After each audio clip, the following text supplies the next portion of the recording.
মাত্র ৩ সপ্তাহের ব্যবধানে কাঁচামরিচের দাম লাফিয়ে উঠেছে প্রায় ৪ গুণ। কয়েক সপ্তাহ আগেও যে মরিচের কেজি মিলত ৬০ থেকে ৮০ টাকায়, সেটি এক সপ্তাহ আগে ২০০ টাকা পৌঁছে এখন বিক্রি হচ্ছে ৩০০ থেকে ৩২০ টাকায়। ফলে রান্নাঘরের অপরিহার্য এই উপকরণটি এখন অনেক পরিবারের জন্য বিলাসিতায় পরিণত হয়েছে। রাজধানীর বিভিন্ন কাঁচাবাজার ঘুরে দেখা গেছে নতুন কাঁচামরিচ প্রতি কেজি বিক্রি হচ্ছে প্রায় ৩০০ টাকায়, আর পুরনো কাঁচামরিচের দাম উঠেছে ৩২০ টাকা পর্যন্ত। কোথাও কোথাও ৩১০ টাকাও বিক্রি হচ্ছে এই পণ্য। বিক্রেতাদের দাবি, টানা বৃষ্টি ও প্রতিকূল আবহাওয়ার কারণেই ক্ষেত থেকেই মরিচের উৎপাদন কমেছে। যে মরিচ বাজারে আসছে তারও একটি বড় অংশ দ্রুত নষ্ট হয়ে যাচ্ছে। পাশাপাশি উৎপাদন অঞ্চল থেকে সরবরাহ কমে যাওয়ায় বাজারের চাহিদার তুলনায় সংকট তৈরি হয়েছে, আর সেই সুযোগেই ঊর্ধ্বমুখী হয়েছে দাম।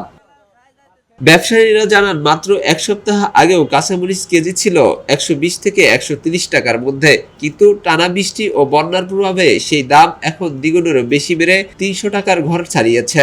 শুধু কাঁচামরিচই নয়, বৃষ্টির কারণে বিভিন্ন ধরনের শাকসবজির সরবরাহ কমে গেছে। ফলে বাজারে গিয়ে নিত্য পণ্য কিনতে বাড়তি খরচ সামাল দিতে হিমশিম খাচ্ছে সাধারণ ক্রেতা।